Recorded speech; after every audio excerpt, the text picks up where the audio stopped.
मुझे गेट बंद करना हो sorry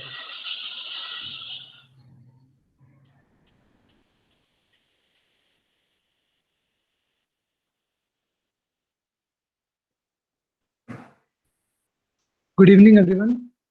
So, this is the second video lecture of the chapter Human Reproduction. My name is Mohit Mantri, and today I'm going to talk about the chapter Human Reproduction, which is chapter 3 from class 12th NCERT biology textbook. So, in the previous video lecture, we completed the male reproductive system, the female reproductive system, the process of gametogenesis, which is formation of gametes, and the role of hormones in regulating the gametogenesis as well as the menstrual cycle in female.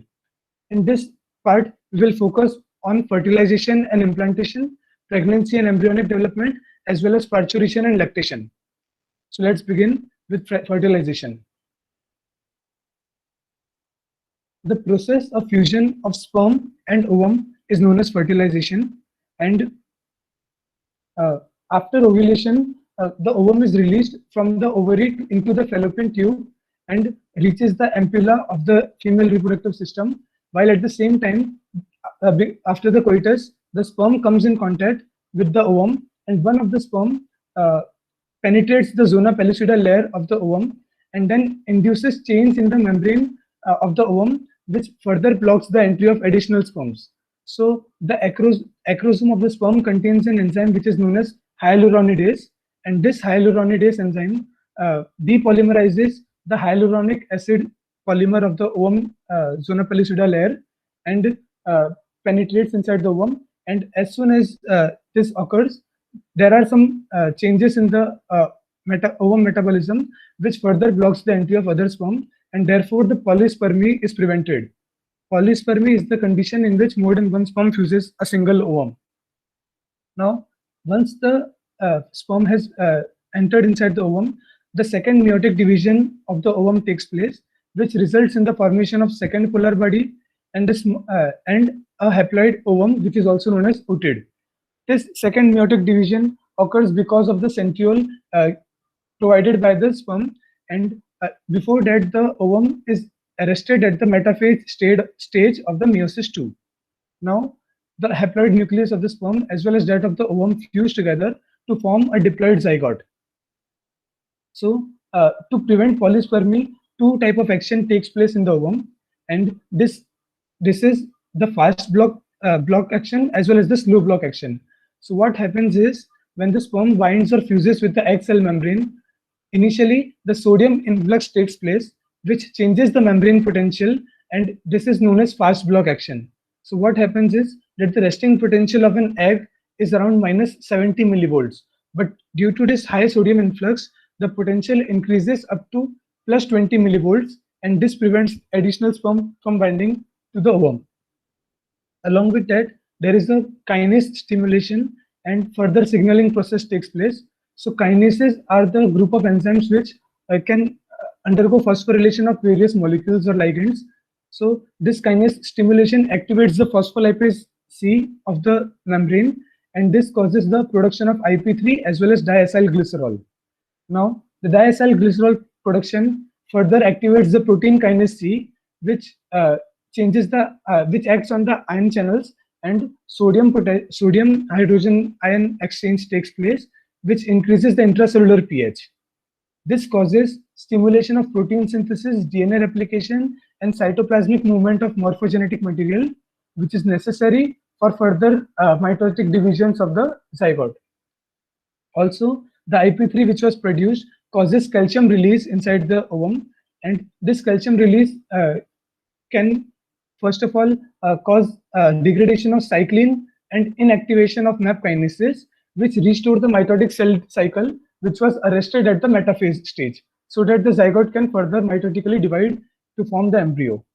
Other than that, there is an activation of NAD plus kinase, which phosphorylates NAD plus to NADP plus, and this causes the membrane biosynthesis of the ovum. And the most important thing is slow block to polyspermy takes place. This occurs by the cortical granule exocytosis.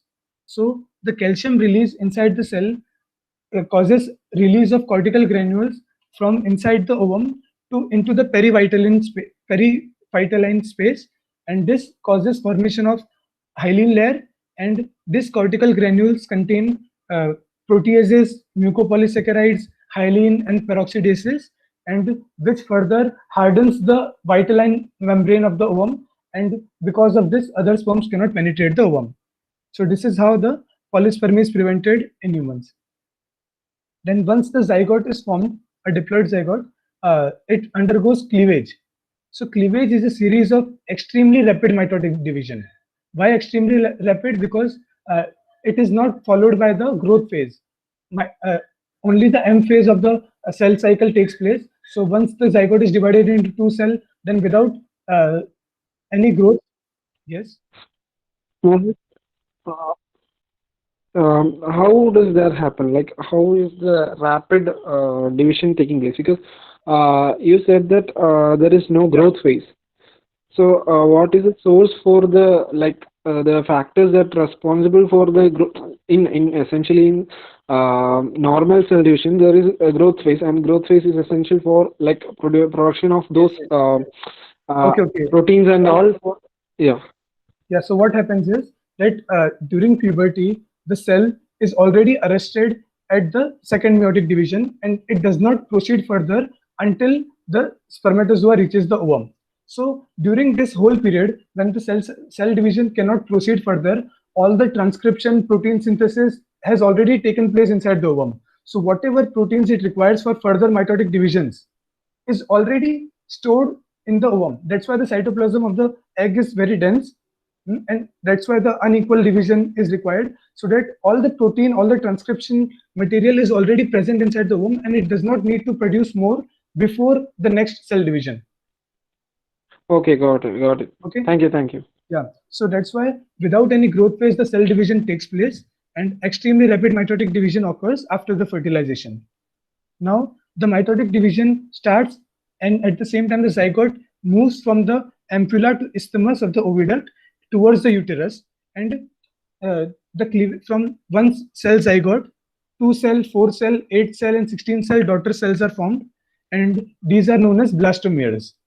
So during cleavage, the volume of the overall zygote or the embryonic cells is constant, and the blastomere's volume keeps on decreasing. So there is no overall increase in the size of the zygote.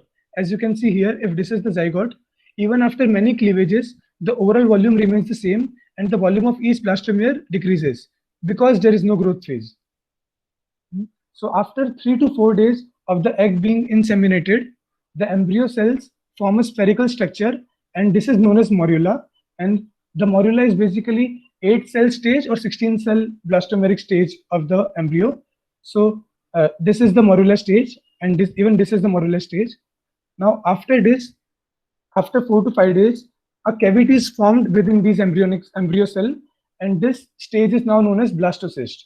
So until the morula stage, it was spherical in shape with only numerous number of cells, but now a cavity is formed and a blastocyst stage is formed, which is consisting of an outer layer which is known as trophoblast and the inner cell mass. So the blastomeres in the blastocyst are arranged in an outer layer called as trophoblast, as well as an inner group of cells which are known as inner cell mass. So by the time blastocyst is formed, after 1 to 2 days, it gets implanted in the uterine wall of the uterus. This process is known as implantation. So after reaching the uterus, the developing blastocysts first of all remain in the cavity for 1 to 2 days, and later on implants in the endometrium. So this implantation occurs at around 5th to 7th days after ovulation. Now, how does the implantation takes place is that the trophoblast cell secretes some proteolytic enzyme that digest and liquefy the cells of uterine endometrium. So this trophoblastic cell will invade the endometrium by proteolizing and digesting the walls of the uterine endometrium, and it gets attached to the endometrium, and the inner cell mass then gets differentiated to form the embryo. So once this is attached, the blastocyst is attached, the uterine cell divides and covers the blastocyst. So the blastocyst cyst gets embedded in the endometrium. And after the implantation, pregnancy takes place, pregnancy occurs. So now, once the implantation has taken place, the trophoblast and the cells and the other adjacent cells of the uterine endometrium will divide rapidly and will form the placenta and various other membranes of pregnancy, such as amniotic membrane and chorion membrane, etc. Then comes pregnancy and embryonic development. So there are three germinal layers in every organism. The outermost layer is known as ectoderm, and in humans it will give rise to the epidermis, the nervous system, as well as the pigment cells. The middle layer is known as mesoderm, and it gives rise to kidney, gonads, bones, heart, and blood cells in human. And the endoderm forms the lining of the gut and the respiratory system. And the formation of germinal layer occurs because of the process known as gastrulation. So after the rate of mitotic division has slowed down, so the cleavage has taken place, and now the mitotic division has reduced, and now the growth phase of the cells has started. After every mitotic division, the blastomere undergo movements, dramatic movements, and change their position relative to one another. And this changing of their position determines or develops three kind of germinal layer, and this cells rearrangement process is known as gastrulation, and now the embryo is said to be in the gastrular stage. So because of gastrulation, the embryo now contains three germinal layer, which is the ectoderm, endoderm, and the mesoderm. Then after the implantation, finger-like projection appears on the trophoblast of the embryo, which is known as chorionic villi, which is surrounded by the uterine tissue and maternal blood.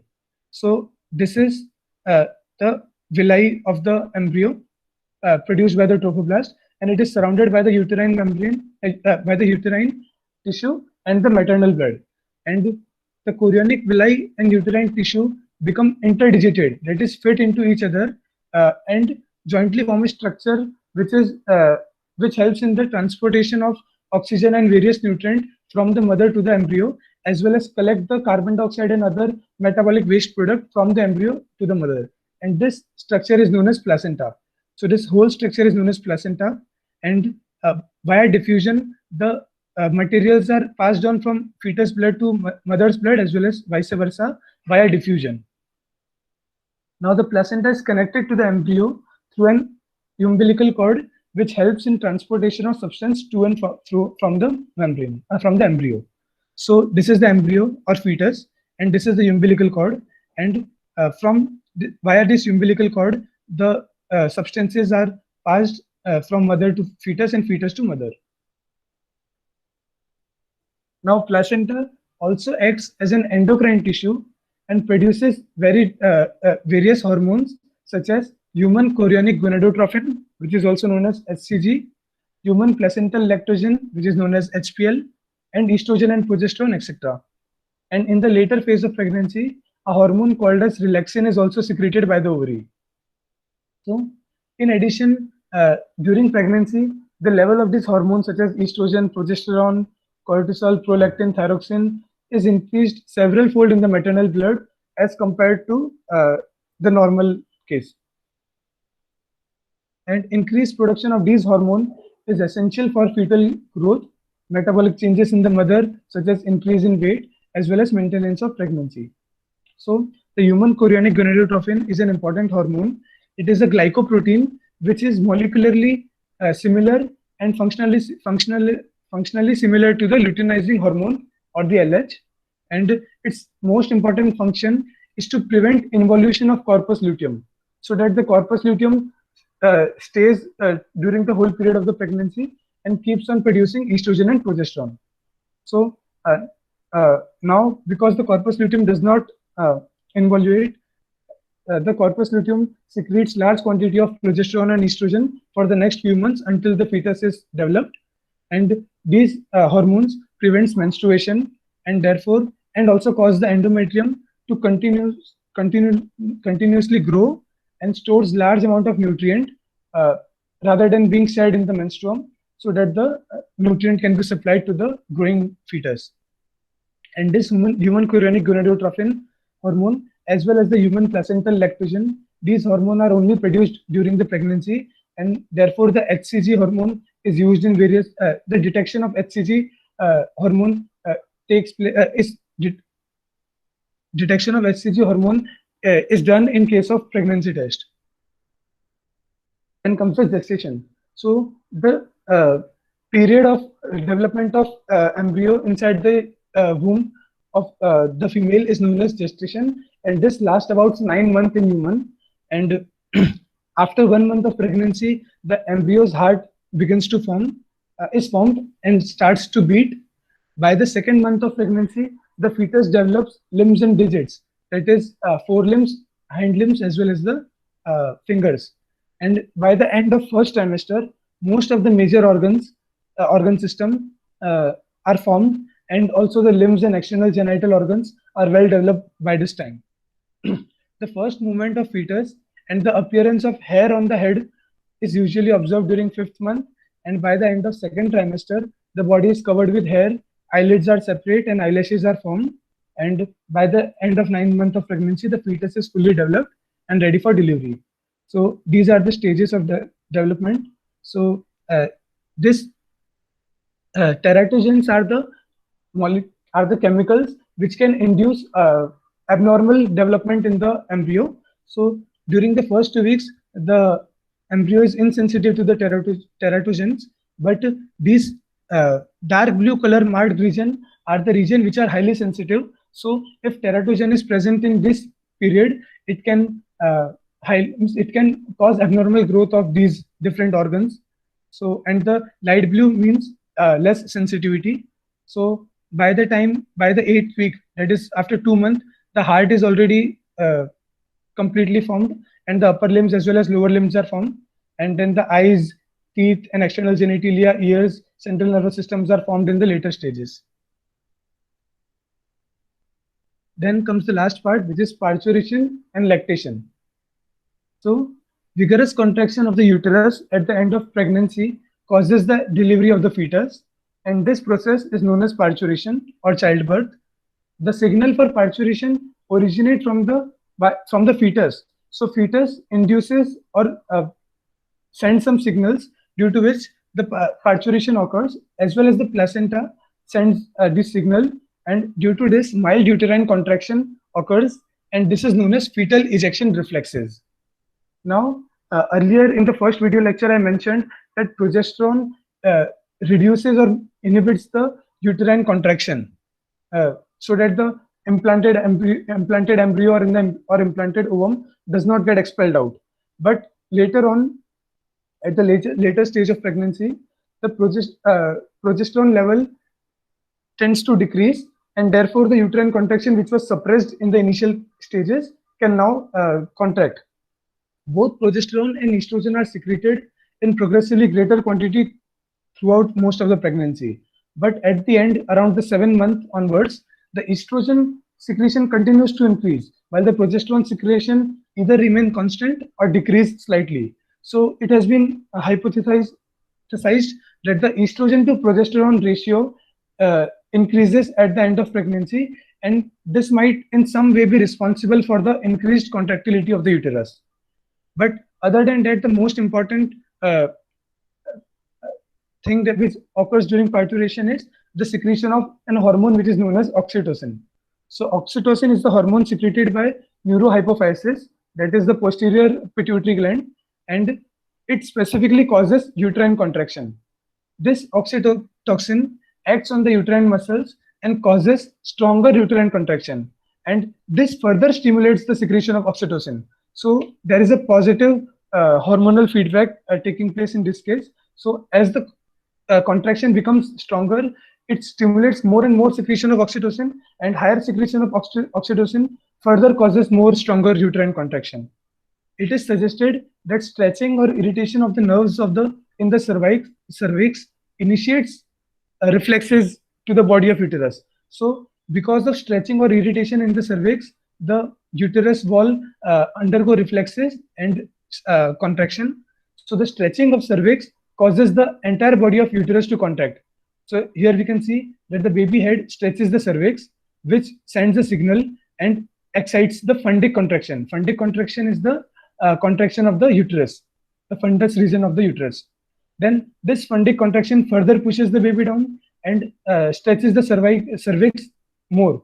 And this more stretching of the cervix cause the stimulation to further excite the fundic contraction, and this cycle keeps on repeating. So this is also a positive feedback. So there are two kinds of positive feedback occurring.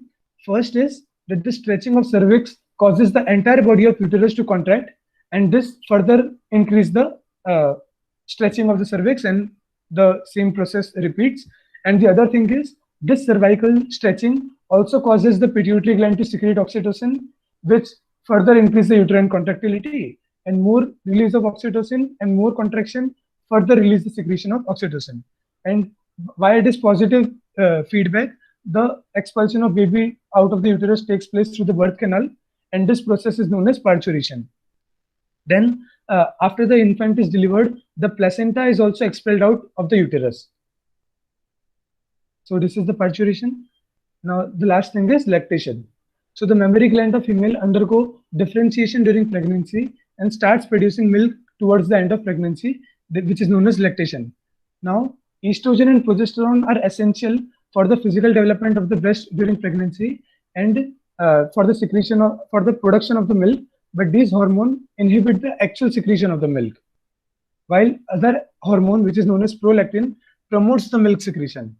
So during pregnancy, the level of estrogen and progesterone is very high. So that's why the effect of prolactin is not seen. But as soon as the baby is born, there is a sudden loss of both estrogen as well as progesterone secretion from the placenta. And now this allows the lactogenic effect of prolactin. So now the prolactin can act and promote the milk secretion. The milk produced during initial few days of lactation is known as colostrum. And this is slightly yellowish in color, and it contains several antibodies which is necessary for developing resistance for the newborn baby to prevent infection. Also, this colostrum has almost the same content of protein and as well as the lactose, but almost no fat is present in colostrum. After the few days of release of colostrum, the normal milk start to produce. Now, when the baby suckles for the first time, it virtually receives no milk for the half a minute or so. But after the suckling action, the sensory impulse is transmitted through the somatic nerves to the mother's spinal cord and to the hypothalamus, and then the hypothalamus cause stimulation of the secretion of not only prolactin, but also oxytocin. So the prolactin secretion occurs, but at the same time, oxytocin is also secreted. This oxytocin is carried in the blood to the breast, where it causes myoepithelial cell to contract. So myoepithelial cell are the cell which surrounds the outer wall of the alveoli. Alveoli are the clusters of cell which produce the milk. So the contraction of these myoepithelial cell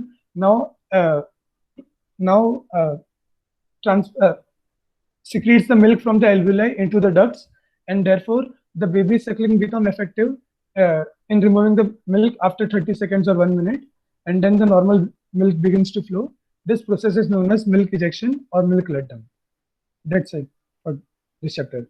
Thank you.